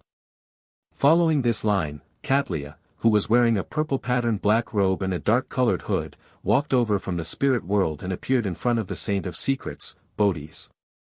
She was unable to track down enemies that had done some level of interference, but she could establish a connection with the predetermined battlefield. She could trace Justice Audrey's virtual persona. The moment she arrived, Katlia closed her eyes and formed a phantom image that fell towards an invisible coffin. The already depressed Bodhi's instantly felt extremely exhausted. He couldn't help but close his eyes, wanting to collapse. Sleeping Beauty. On the other side, Audrey's virtual persona, which hadn't fully turned independent, was like a dark shadow, bringing with it a sense of depravity. She raised her hand and pinched her forehead. Her pupils silently turned vertical, they were pale gold and cold. Bodhisa's mind instantly exploded as bubbles of light appeared on the surface of his body. Within the bubbles, rays of starlight condensed into insects with their heads and tails fused into the void. Psychiatrist, frenzy. This could completely trigger the target's emotions and even cause him to lose control. Bodhi's had already been infected with mental plague and was in an extremely abnormal state. Following that, he was affected by Sleeping Beauty magic and was in an extremely dispirited mood. Frenzy now triggered everything, immediately making it difficult for him to control himself as he showed signs of losing control. Seizing this opportunity, Katlia opened her eyes, raised her right hand, and rapidly formed a handful of spinning star sand in her palm. The forest beneath the night became even darker. The crimson moon disappeared from the sky as stars appeared one after another. They were densely packed and dazzling. The stars scattered their rays of light, forming a magnificent pillar of light that enveloped the area around Saint of Secrets Bodhi's and his surroundings. In the midst of the shock, Bodhi's became a little more awake. His figure rapidly turned into a blur as he kept blinking, creating more than 10 afterimages in the forest. However, he could not escape the starlight's envelopment, nor could he teleport away. One by one, the starlight melted and dissipated the different Bodhis. Finally, there was only one person left genuflecting, propping up his body with one palm as he struggled. Bodhisa's body was in shambles. His eyes were already dark red, and he appeared to be on the brink of insanity. When the starlight was in its final moments, he blinked and dodged the follow-up attack of Audrey's virtual persona. Then, he kept blinking and created doppelgangers beside Katlia and Audrey's virtual persona. One of his doppelgangers grabbed with his left hand, distorting the area where Audrey's virtual persona was located. He concealed it in a bid to restrain the enemy. As for his other doppelganger, he spread open his arms and summoned a thick pillar of light surrounded by holy flames, letting it blast down into the concealed space. During this process, Bodhisa's other doppelganger had secretly removed the concealment of space. Hence, as soon as the shadow corresponding to Audrey's virtual persona was freed from the restriction, it was enveloped by a holy pillar of light, quickly melting away. In his blinking state, Bodhis could use Beyonder powers at a speed faster than normal, but he couldn't sustain it for long. This was something that was achieved via using his numerous worms of star. Elsewhere, the Saint of Secrets, Bodhis, was also attacking Katlia. He had used various powers, and in the short span of a second or two, he had inundated his target with a barrage of attacks. This forced Katlia to constantly use the Emperor's new clothes magic to avoid it. She was momentarily unable to counterattack and was in grave danger. A few seconds later, Bodhisa's blinking finally slowed down. The mania in his heart also eased. At this moment, grayish-white and heavy scales suddenly appeared outside the forest. They were faintly discernible, as if they were forming an extremely oppressive behemoth. In the dark night where the crimson moon was obscured, a nearly invisible stream of breath swept down from top to bottom, enveloping Bodhis and Katlia. The two demigods felt as though they were struck by lightning as their psyche was torn apart. Their spirit bodies seemed to be penetrated. The breath of a mind dragon.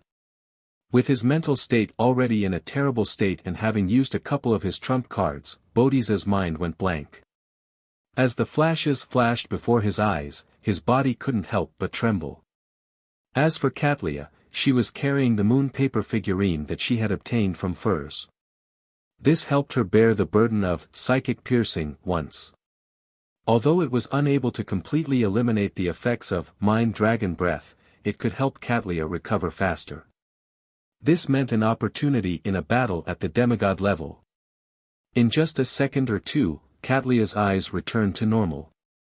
As for Audrey, who was in her dragon form and hiding in the darkness outside the forest, she cast another mind deprivation on Bodhis.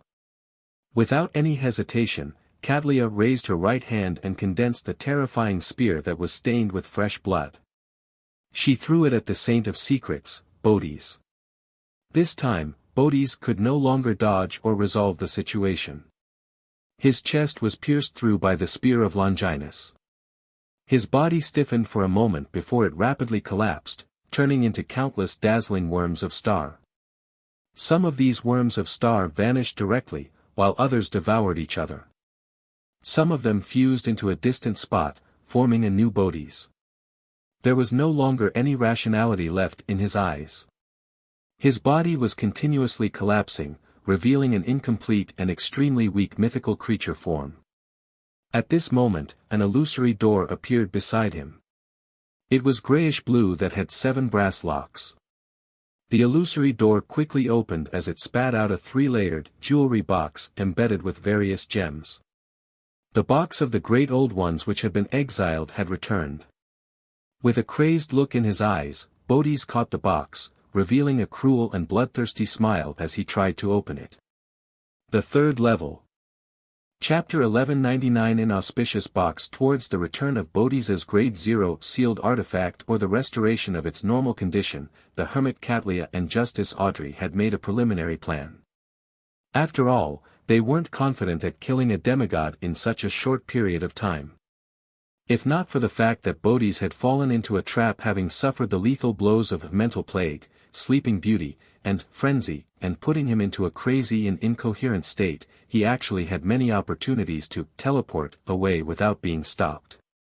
In that case, Katlia and Audrey could only wait for Bodhis to return to a safe house and release Furs. Once the Eye of Mystery prying provided them feedback, they could remotely create an opportunity for Miss Magician to summon the historical void projection. At this moment, facing Bodhis, who was on the path towards losing control with no way to reverse it and his crazy attempt to fully activate Grade 0 sealed artifact, Katlia and Audrey, one right in the middle of the scene and the other hiding outside the forest, simultaneously took the same action. They took out a translucent dark charm and recited a word in Jotun, star. This was a teleportation charm. Following the patterns, labels, and symbols of the record on the Lamino's travels, Klein had made a charm himself. Since Sapphira Castle could mobilize the powers of the Marauder pathway, there was no reason not to respond to the pleas of the apprentice domain. As for the materials needed for the charms, be it mysticologist Katlia or traveler furs, the both of them had a certain level of understanding towards it. There was no need for Mr. Fool to teach them. When the two of them teleported away with the triggering of the charm, having plans to come back after a minute or two to confirm the situation, there was a cruel smile on Bodhisa's face. His eyes were filled with madness as his actions suddenly stiffened. No matter how hard he tried, he couldn't open the third level of the box of the Great Old Ones. It was extremely heavy, as though it was enveloped and suppressed by layers of forces. There was no way to activate it. This made Bodhis feel like he was attempting to open a new world, not a box. In an instant, he sensed something, and the madness in his eyes disappeared. Extreme astonishment and fear arose in him. Tick-tock. Tick-tock. Wisps of light slid down from Bodhisa's body. When they touched the ground, they transformed into insects formed from resplendent starlight. The insects' bodies were bent into a semicircle, forming a magical glow that resembled illusory doors. At this moment, his incomplete mythical creature form suddenly collapsed and disintegrated in an irresistible manner. The two eyeballs of his eyes landed on the ground and were stained with dust. These two eyeballs were frozen with an indescribable look of horror. They were maintained perfectly, completely different from the other parts of his body. A Sequence 4 secret sorcerer died just like that. Pa! The box of the Great Old Ones, which had a silver-black surface with many gems embedded in it, dropped beside Bodhisa's eyes, just like a jewelry box commonly seen in aristocratic families. Above the grey fog, in the ancient palace, Klein heaved a sigh of relief as he lowered the sea god's scepter in his hand in puzzlement. He was just moments from activating the power of Sapphira Castle and using the level of an angel to conjure lightning storm.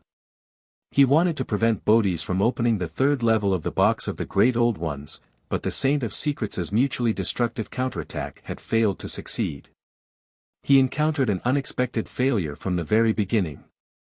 After Zio left the first battlefield, she immediately followed the plan and prayed to Mr. Fool. With this, Klein found an opportunity to enter the world above the grey fog. Through the crimson star corresponding to the Hermit and Justice, he monitored the battle. As she moved to the second battlefield, Audrey found an opportunity to pray, so that Klein could use her crimson star to directly interfere with the real world. This was also the reason why Audrey had arrived at her destination later than the Hermit Katlia. According to what Arode said, the third level of the box of the Great Old Ones contains something very terrifying. I thought that the true creator had given it to him in order to create a terrifying disaster at the critical moment, so as to showcase the true colors of an evil god. Who knew that it couldn't be opened? Klein glanced at the crimson star representing the magician and discovered that it was covered in a layer of black ash. It seemed to have coagulated, making it impossible for him to see the scene inside to confirm Miss Magician's condition. This was the first time he had encountered such a situation, evidence of how high a level and odd the box of the Great Old Ones was. As for Sleeping Beauty, magic and the spear of Longinus that he saw, he came up with some ideas. After learning of the powers of mystical reenactment at the private gathering, Klein overturned his speculations about the fairy tale magic that Bernadette had. He had originally believed that the Emperor had specially created the stories for his daughter based on the fairy tales on Earth, or that after Bernadette's father passed away, she had deliberately reenacted the fairy tales he had told her about as a way to express her grief. From the looks of it, the answer likely wasn't this. Some of the fairy tales before the first epoch might have been mysterious. This meant that those fairy tales originated from mysterious incidents that had happened in real life. They were spread among the people and gradually became stories. They were recorded down by writers and further embellished. This corresponds to the prophecy regarding the time when the stars are right. Mystery and has never left and has always been around. It was just that in the Earth era, before the first epoch, they were suppressed by some kind of power or sealed. If that's really the case, some of the legends and stories on Earth can be explained from another angle. It's no wonder there's a spear of Longinus. I wonder if the Chinese fable of the ethereal utopia, Peach Blossom Spring, is involved in mystery. I'll tell Ma'am Hermit later and see if she can create new magic according to this. I wonder if Bernadette became a mysticologist before the emperor perished. If she did, it's hard to say if these fairy tale magics were created by the emperor, a sequence one beyonder of the mystery prior pathway, or by Queen Mystic Bernadette. But no matter what, the emperor should have discovered that these fairy tales are also mysterious in his later years, and also that he could draw power from them. Well, there's no corresponding diary entry from Bernadette. I can't see the emperor's reaction and his guesses. One of the reasons he insisted on going to the moon is to verify certain things. It's a pity that most of the myths are fake.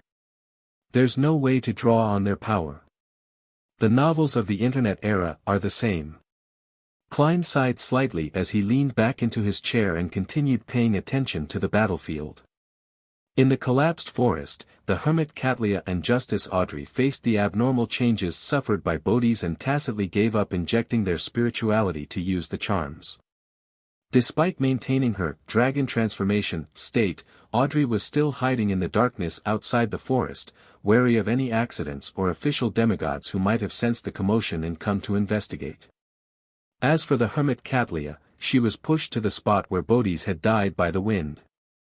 She carefully avoided the box of the Great Old Ones. Due to the fact that a scribe could use many powers, a demigod-level sealed artifact would often have extremely negative effects.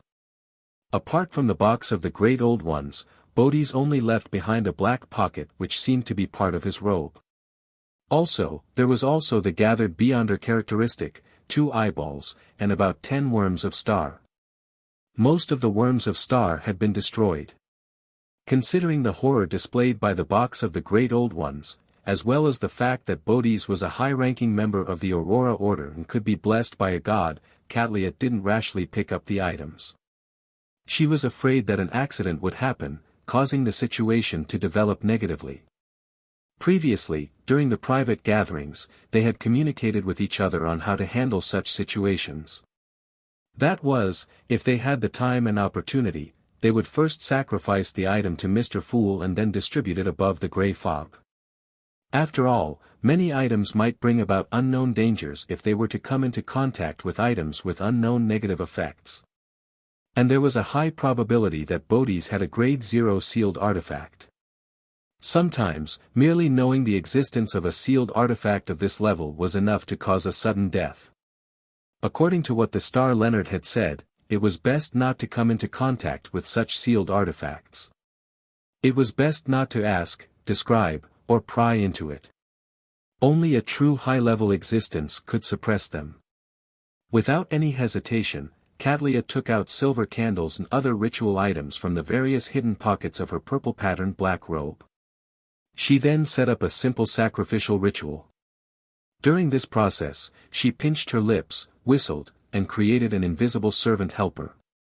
It took about 10 seconds to set up the altar. After quickly reciting Mr. Fool's honorific name and using spiritual materials to open the door of sacrifice and bestowment, Catlia heaved a sigh of relief.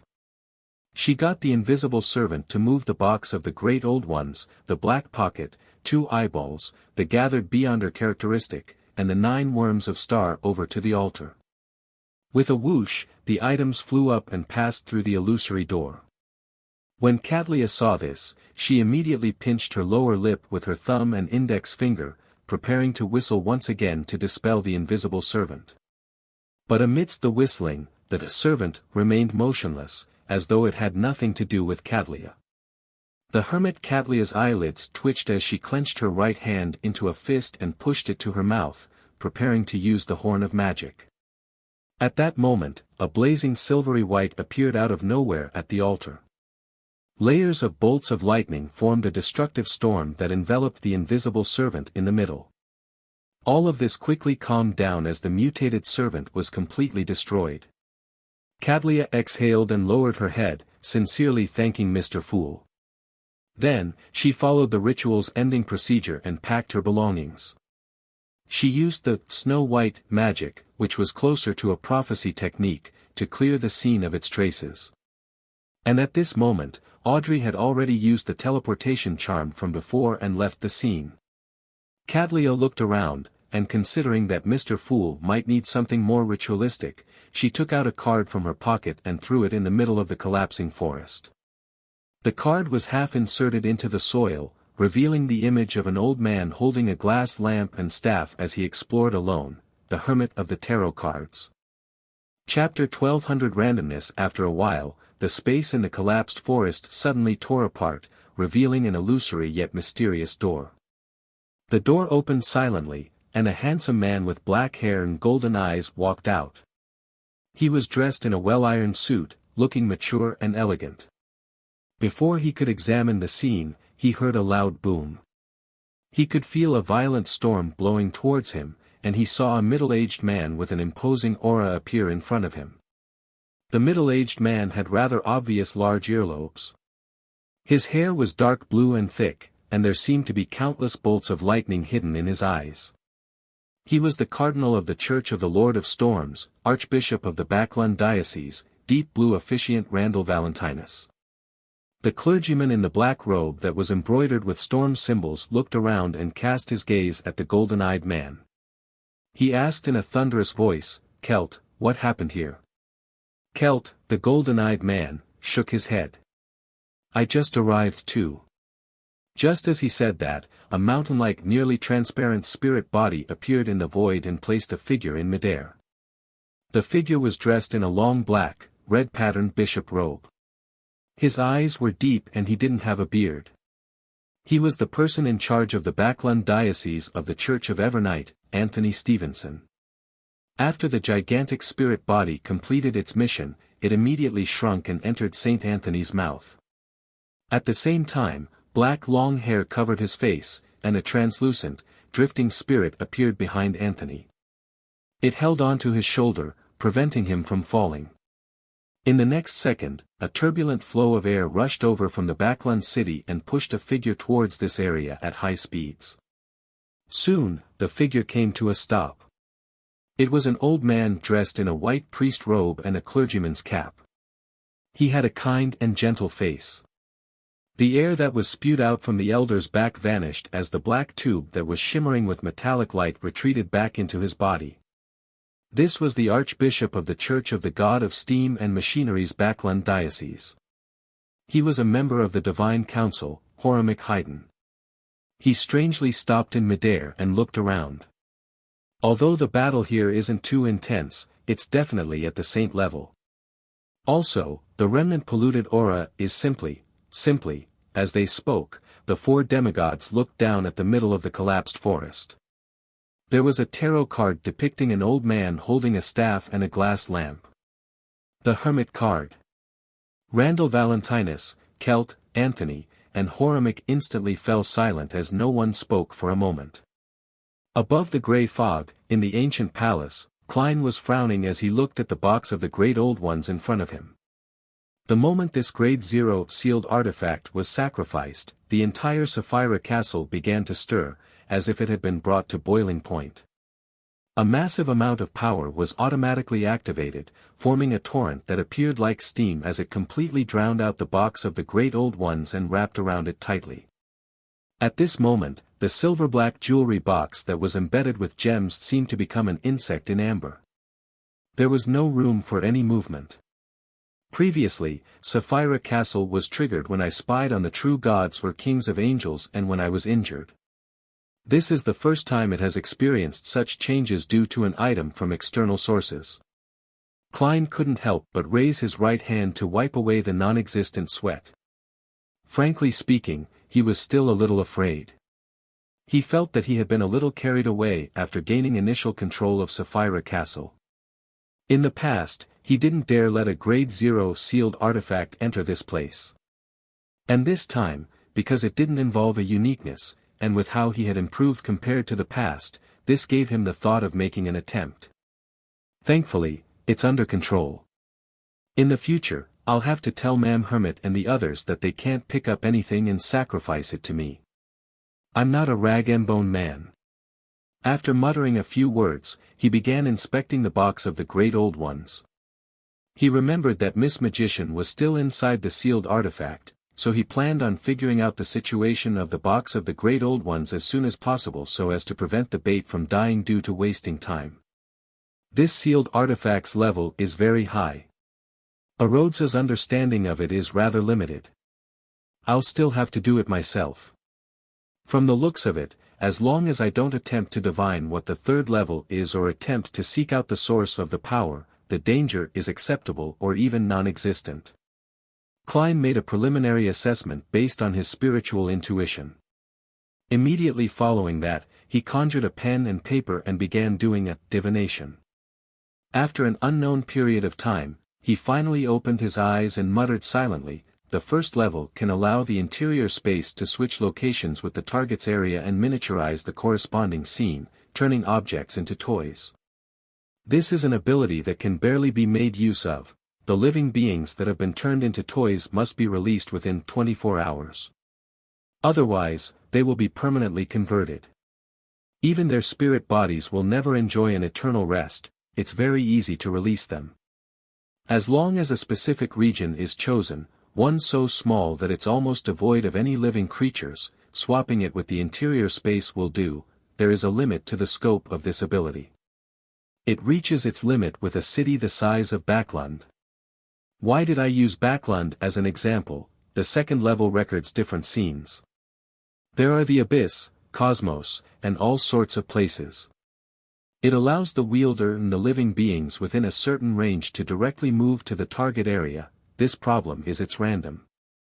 A small portion can be designated by the wielder, thus releasing the corresponding location. Most of the time, the chosen location will change, and the destination of the final destination will be unpredictable. As for when the designated location will be effective and when an anomaly happens, there's no way to know. Besides, this seems to be something that can't be affected by good luck. Or perhaps, good luck cannot affect those below sequence 0, this means that I can't use this box of the Great Old Ones as beyonder power to directly transfer the City of Silver out of the forsaken land of the gods. Sigh, if I can, my miracle invoker ritual will be very simple. I'll try and see if making them into toys will work later. The third level is very dangerous, very, very dangerous. I won't take the risk to pry into its secrets. No, this should be called courting death. The negative effects of the box of the Great Old Ones are very simple. It's just that the wielder will randomly vanish, suddenly die, or mutate. If there are no holders, the living beings in the surrounding areas will encounter terrifying matters one after another depending on their distance from it and their sizes. The maximum range is the same as the first level. These Grade 0 sealed artifacts can destroy cities wantonly, killing hundreds of thousands or even millions. It's no wonder they are given the highest ceiling. One is not to ask, describe, or pry into them. Where did the entities that vanished go? This seems to have something to do with the scene of the second level.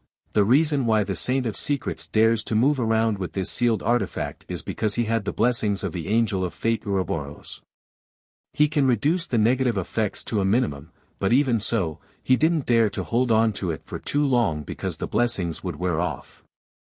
It looks like the reason he didn't manage to recover his lucidity ahead of time and find a chance to teleport away had to do with his luck turning bad. It's really hard to kill saints that are valued by a huge organization. I must say that Ma'am Hermit is considered experienced and clear-headed. She didn't make any rash contact with it. Instead, she created an invisible servant to hold it. Furthermore, she sacrificed this Grade 0 sealed artifact to me in the shortest time possible. In theory, I can summon a historical void projection to hold this item. After all, it doesn't matter if it dies, vanishes, or mutates. However, the usage time cannot be guaranteed, unless I get Will Septon's blessing. The way to seal it is to put it into the spirit world, and that's not enough.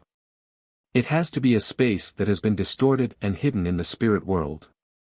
Then, ordinary water has to be poured into it regularly, allowing the box of the Great Old Ones to play with microbes every day. With so many living beings, it can last for a very long period of time. With this train of thought, there are still many methods to seal it. After roughly figuring out the exact situation of the box of the Great Old Ones, Klein looked at the Grade 0 sealed artifact and felt that the third level no longer seemed as dangerous and impossible to open as before. He vaguely believed that as long as he extended his hand and removed the seal placed onto it by Sapphira Castle, he could easily open the third level of the box of the Great Old Ones. What a strong temptation! Klein retracted his gaze and waved his hand, causing the box of the Great Old Ones to fly towards the junk pile in the corner. Regardless of whether it was a Grade 0 sealed artifact or not, head over there to be quarantined and get a hold of yourself. As a terrifying Grade 0 sealed artifact, one has to have a number to show its importance. Unfortunately, I don't know how many Grade 0 sealed artifacts the 7 churches have obtained. It shouldn't exceed 50, right? Yes, the box of the Great Old Ones can be temporarily named 0 to 61. I'll adjust it according to the situation in the future. If Ma'am Hermit isn't able to create a sealed environment, she can place 0 to 61 above the gray fog. Once she needs it, she can apply for it. Of course, she must pray to Will in advance for his blessings. I wonder what stage I'll have to be before the King of Yellow and Black who wields good luck can be genuine in name. There's a portion in Miracle Invoker, and there should be a portion in Attendant of Mysteries. Klein amused himself with his thoughts and finally picked up the Beyonder characteristic left behind by Saint of Secrets Bodhi's. It looked like a crystal with countless rays of light refracted within it, forming illusory and resplendent doors. After staring at it for a few seconds, he suddenly threw the Beyonder characteristic into the air. The power of Sapphira Castle boiled once again. Under the control of Klein, it formed a corporeal semi-translucent wave and struck the crystal hard. The crystal instantly shattered, splitting into countless tiny dots of light. A pitch-black gas emerged from within before it rapidly melted away, twisting and dispersing inside Sapphira Castle.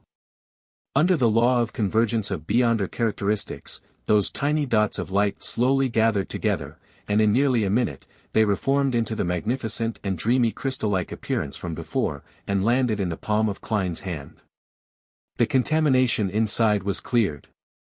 Inside Sapphira Castle, Klein was equivalent to a Sequence 2 angel. However, he mostly had the power, but not the corresponding levels Beyonder powers. He needed the right supporting item to help him. After putting down the secret sorcerer's Beyonder characteristic, he cast his gaze at Bodhisa's remaining 2 eyeballs.